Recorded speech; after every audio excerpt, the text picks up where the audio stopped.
Okay, Assalamualaikum warahmatullahi wabarakatuh. Very good day to everyone. So hari ini kita akan masuk kepada subtopik yang ketiga, which is subtopik yang terakhir di bawah tajuk magnetism and electromagnetic induction. Baik, sebelum kita pergi kepada what is electromagnetic induction, okay, kita akan recap balik subtopik yang pertama berkaitan dengan magnetic field. Okay, di dalam subtopik yang pertama kita belajar how to generate magnetic field, which is refer kepada region outside a magnet. Okay, so apa yang kita akan buat ialah kita akan gunakan current, and then that current kita akan allow dia untuk flow through conductor, which is kita ada 3 conductor yang kita spesifikkan di dalam tajuk ini. Kita ada straight wire, kita ada circular coil, dan lastly kita ada solenoid. Okay,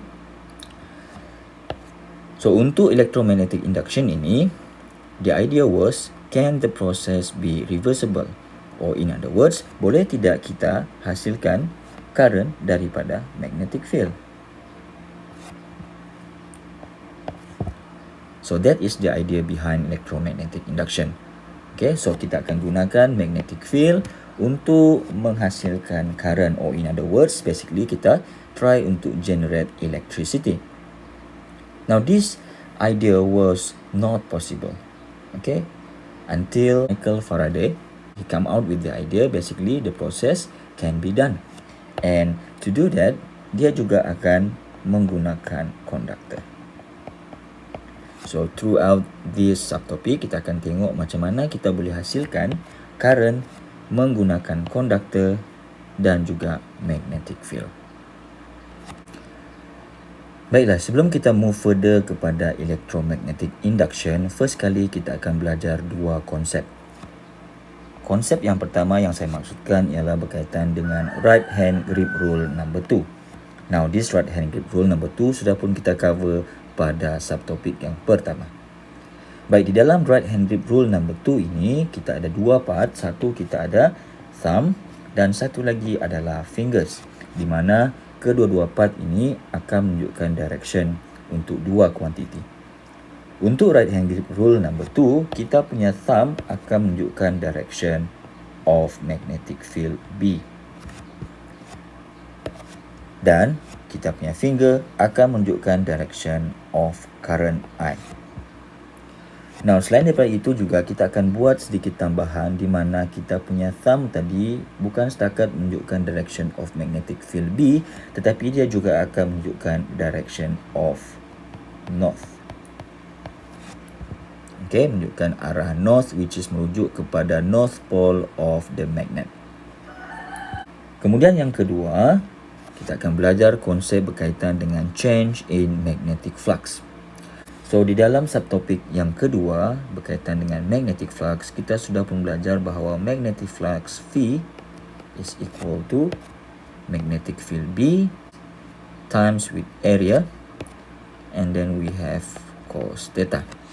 So di sini kita boleh nampak ada beberapa variable yang boleh change kita punya magnetic flux. First kali kita ada magnetic field, kemudian yang kedua kita ada area vector A. So untuk ubah kita punya magnetic flux, kita boleh ubah menggunakan one of these variable. Now, cara dia ialah dengan kita mengambil satu bar magnet, di mana bar magnet ini kita tahu dia ada magnetic field and also magnetic field lines. And satu lagi ialah kita ada satu surface area.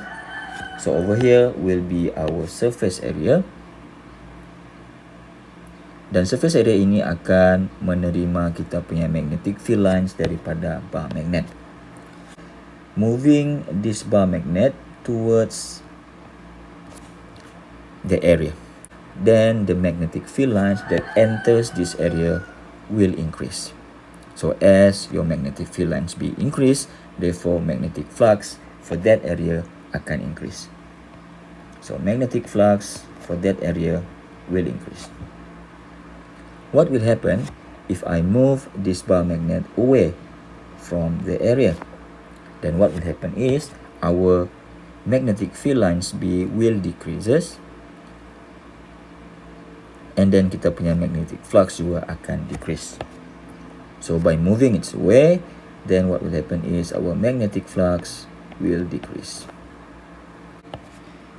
Baik, yang seterusnya kita akan pergi kepada Faraday's Law, di mana Faraday's Law ini ada menyebut magnitude of induced EMF. Now, induced EMF ini simbol dia adalah epsilon E, and then kita ada tambahan huruf I merujuk kepada induce, di mana dia adalah directly proportional to the rate change of magnetic flux. So, rate change bermaksud dia akan over time, and then dia adalah change in magnetic flux. Baik, so what is induced EMF? Now, induced EMF ini kita boleh sebut dia adalah sebenarnya lebih kurang sama dengan potential difference delta V. Okay, as we know that delta V ini, kalau kita tengok pada subtopik yang sebelumnya, dia datang daripada kita punya power supply ataupun bateri. And then, power supply tadi, dia akan menghasilkan current ataupun I. Baik, magnetic flux pula di sini merujuk kepada yang saya sebutkan sebentar tadi, di mana flux itu adalah V is equal to magnetic field B times dengan area ataupun vector area A, and then we have cos theta. So, untuk generate kita punya induced EMF, sebenarnya kita perlu ubah magnetic flux. So, dekat sini kita boleh nampak idea daripada Michael Faraday ini ialah, which is dengan mengubah magnetic field B, kita akan ubah magnetic flux. So, bila magnetic flux ini berubah, kita akan hasilkan induced EMF, which is later on akan menghasilkan induced current. So, that is the idea behind Faraday's Law. Now, dekat sini kita ada satu sign yang kita letakkan sebagai negative. So, what is negative? So, this negative sign basically merujuk kepada satu lagi law yang kita panggil dia sebagai Lenz Law. So, Lenz Law ini juga dimasukkan dalam Faraday's Law, di mana fungsi negatif ini merujuk kepada direction of induced EMF, di mana disebut always oppose the change in magnetic flux. Okay, so direction ini saya akan tunjukkan di dalam example yang seterusnya, macam mana kita boleh apply Lenz Law dan this negative sign ke dalam soalan yang kita akan buat kemudian. Okay, yang seterusnya kita akan pergi kepada Faraday's experiment, di mana eksperimen ini telah dilakukan ataupun dijalankan oleh Michael Faraday untuk menunjukkan bahawa kita boleh menggunakan magnetic field untuk menghasilkan current.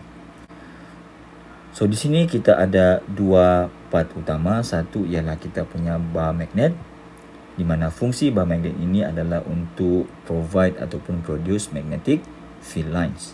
Dan di sini kita ada solenoid, which is solenoid ini mempunyai area which is later on akan menghasilkan magnetic flux. Kemudian solenoid tadi kita sambungkan dengan satu alat yang kita panggil sebagai galvanometer. So, fungsi galvanometer ialah untuk detect current.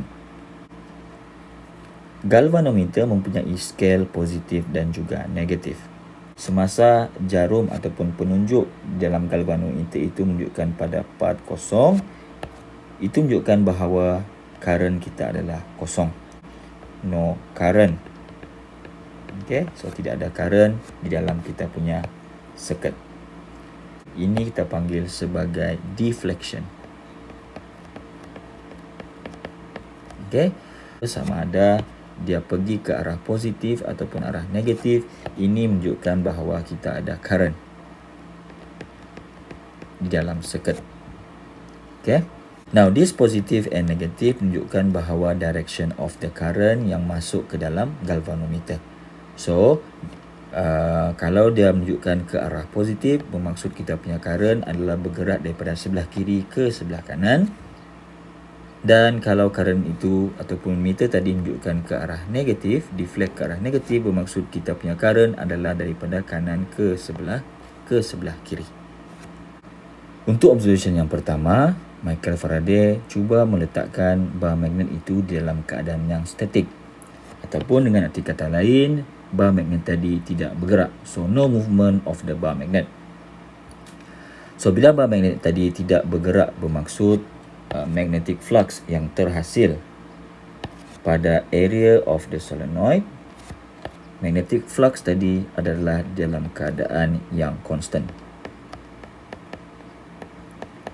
So bila magnetic flux dalam keadaan constant, bermaksud there is no change in magnetic flux, therefore kita tidak akan menghasilkan sebarang induced EMF. So tidak ada induced EMF, kosong.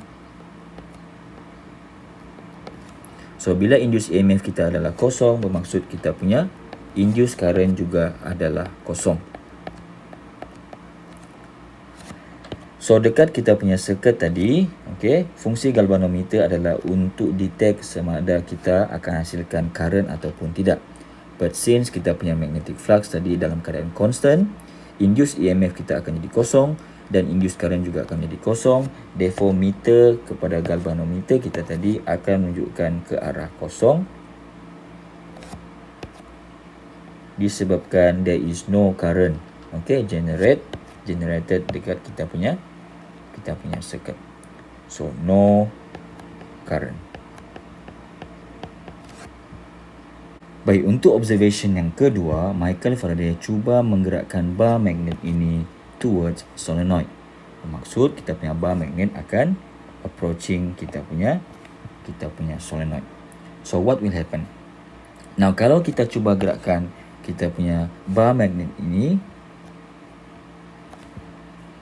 mendekati solenoid, then what will happen is this area of the solenoid, dia akan increase dari segi dia punya magnetic flux. So magnetic flux dekat solenoid akan increase, and according to Michael Faraday's law disebut kalau kita ada perubahan dari segi magnetic flux, which is in this case ialah increase, therefore kita akan hasilkan induced EMF di dalam circuit. Now bila ada induced EMF, dan kita akan hasilkan induced current later on. Now the question is, kita tahu bahawa di dalam circuit ini akan menghasilkan induced current disebabkan adanya perubahan magnetic flux tadi. But the question is, how to determine the direction of induced current? Nah, untuk tentukan direction of induced current ini, kita akan menggunakan dua konsep. Yang pertama kita panggil dia sebagai Lenz law. Dan yang kedua kita akan menggunakan right hand grip rule number 2. Now the key for Lenz law ialah dia sentiasa oppose. Okay, so that is the key word of Lenz law. Baik, kalau kita perhatikan pole di sebelah magnet yang berhampiran dengan kita punya solenoid, dia adalah north. Okay, so bila bar magnet ini cuba mendekati kita punya solenoid, okay, untuk oppose, okay, this side of solenoid dia mestilah generate north. Now why north? Kita tahu bahawa dalam hukum magnet dia akan push, so dia akan tolak. Okay, so bermaksud di sebelah sini, okay, this side of solenoid dia akan generate north. Now sama juga macam konsep yang kita tengok tadi di dalam right hand grip rule number 2, north ialah direction yang kita gunakan untuk tunjukkan arah magnetic field B. So arah magnetic field B ialah ke arah kanan. So this will be induced. So since kita sudah tahu direction of magnetic field B, dan kita boleh gunakan right hand grip rule,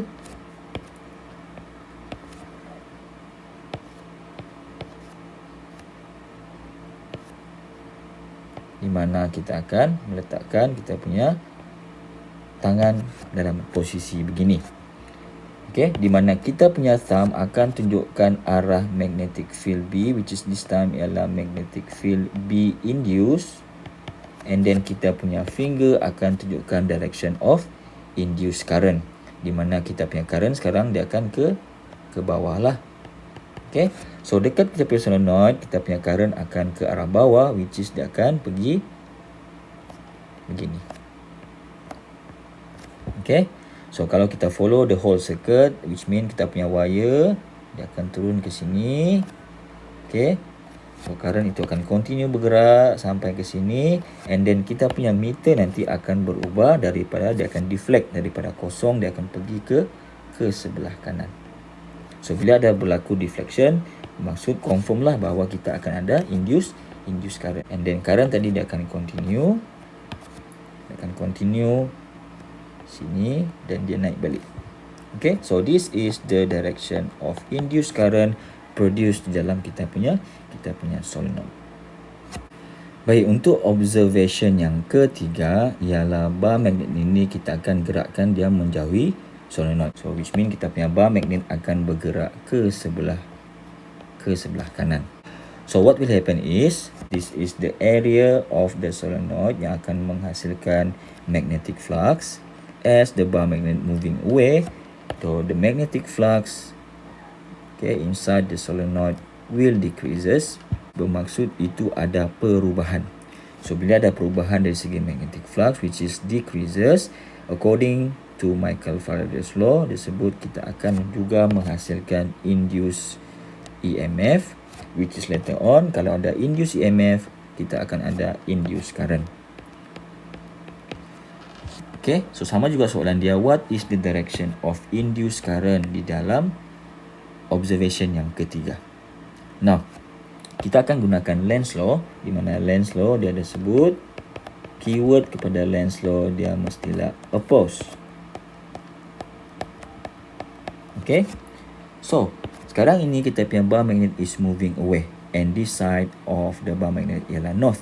So bila dia move away, di bahagian side yang paling hampir dengan bar magnet, dia akan generate menjadi south. As we know, dalam hukum magnet, kalau south and north dia akan attract. Kemudian bila kita tahu bahawa this side ialah south, the other side will be north. Okay, so bila di sini adalah north, kita boleh menggunakan right hand grip rule number 2. So kita punya induced magnetic field sekarang adalah ke sebelah kiri, which is ke arah north. Once kita tahu direction of induced magnetic field B, then kita boleh gunakan kita punya right hand grip rule number 2 tadi.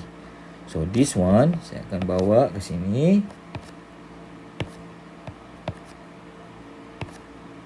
And then dia akan tunjukkan ke sebelah kiri. Now, kita punya thumb akan tunjukkan direction of magnetic field induced, and then our finger akan tunjukkan direction of current, which is dia akan pergi ke atas. So this will be direction of induced current. So dekat kita punya solenoid, current kita akan pergi ke atas. So dia akan bergerak beginilah. Okay, so dia akan continue ke bawah, kemudian pergi ke sebelah kiri. So once the current masuk ke dalam galvanometer, kita punya galvanometer akan ada deflection, di mana meter kita akan pergi ke sebelah negatif ataupun ke sebelah kiri, and then current kita akan continue lah. So apa yang saya lukis sekarang ialah direction of induced current di dalam kita punya circuit. Okay, kita pergi pada example yang pertama, example 5.41, di mana soalan dia sebut a bar magnet is held above a loop of wire. So kita ada satu bar magnet dan dia berada di sebelah atas. Okay, di sini kita ada loop of wire. As shown in figure below, the south end of the magnet is toward the loop of the wire. So di sebelah side magnet yang hampir dengan kita punya wire adalah south. The magnet is dropped towards the loop. Find the direction of the current through the resistor while the magnet falling towards the loop. Okay, so bila dia falling, in other words dia adalah moving towards the loop. So saya lukis sini, dia adalah moving towards the loop. Okay, so apa yang akan berlaku kalau kita punya bar magnet ini ialah moving towards ataupun falling towards. So bila dia falling towards, kita boleh sebut di sini bahawa kita punya magnetic flux dekat kita punya loop ini dia akan increase. The reason for that sebab dia moving towards the loop. So according to Michael Faraday, kalau kita ada perubahan change in magnetic flux, which is in this case ialah dia increase, maksud kita akan hasilkan induced EMF dekat kita punya loop tadi. Dan bila ada induced EMF, bermaksud kita akan juga generate induced current. So untuk cari direction of induced current di dalam kita punya loop ini, kita akan menggunakan dua konsep. Yang pertama ialah kita akan gunakan Lenz law.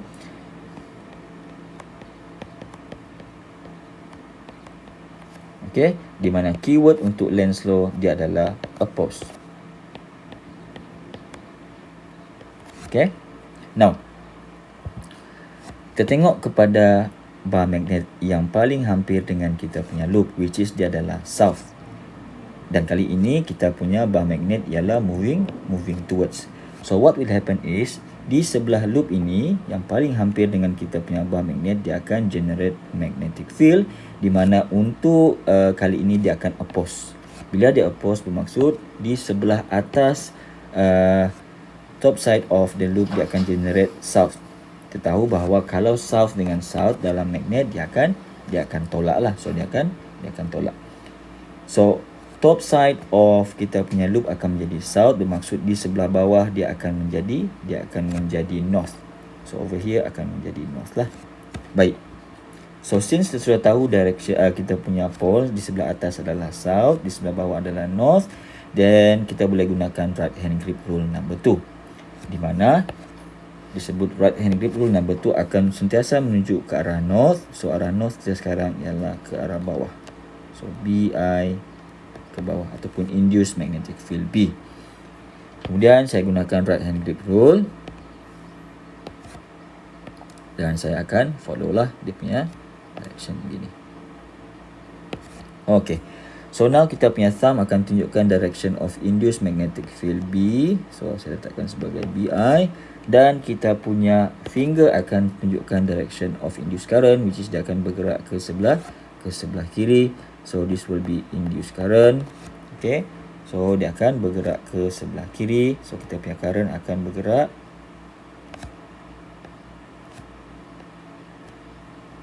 beginilah.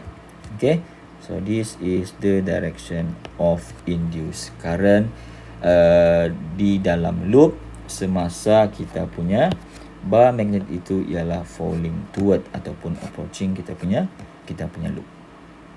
Okay. Baik, untuk soalan B, sekarang ini kita punya bar magnet akan pass through the loop and then moving away from it. Okay. So kita punya bar magnet akan continue falling dan dia akan move away. So saya bertandakan dia moving away.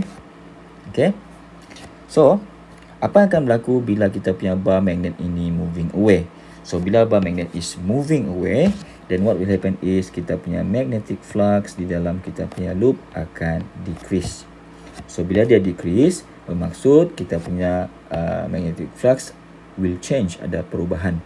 So according to Michael Faraday's law, disebut kalau ada perubahan dari segi magnetic flux, bermaksud kita akan hasilkan induced EMF. Bila ada induced EMF, kita akan hasilkan induced current. Okay, so next task ialah untuk mencari direction of induced current di dalam kita punya loop. Baik. So sekarang ini kita akan tengok balik kepada kita punya lukisan, di mana sekarang bila dia falling away daripada kita punya loop, kutub yang paling hampir dengan kita punya loop ialah sekarang adalah north. Okay, dan keadaan dia adalah moving away ataupun falling away daripada kita punya loop. Kita akan gunakan dua konsep. So kita akan gunakan Lenz law. Dia akan sentiasa oppose. Okay, so dia akan sentiasa oppose lah. So bila dia moving away dan dia adalah north, bermaksud untuk Lenz law, di sini dia akan generate sebagai south. Okay, the reason why south is because kita tahu dalam hukum magnet, kalau dari segi kutub yang berlainan south dan juga north, bermaksud dia akan tarik ataupun dia akan attract. So di sebelah bawah, bottom side of the wire dia akan menjadi south, bermaksud yang di sebelah atas akan menjadi north. Okay, so bila kita gunakan right hand grip rule, bermaksud kita punya direction of magnetic field B induce adalah ke arah north. So kita akan tunjukkan dia ke arah atas lah. So induce magnetic field B ke arah atas, ke arah north. So baru kita akan gunakan right hand grip rule. Kita bawa ke sini. Okay, so kita akan nampak bahawa kita punya thumb akan tunjuk direction of magnetic field B induce, dan kita punya finger akan tunjukkan direction of the current, which is dia akan pergi ke sebelah kanan.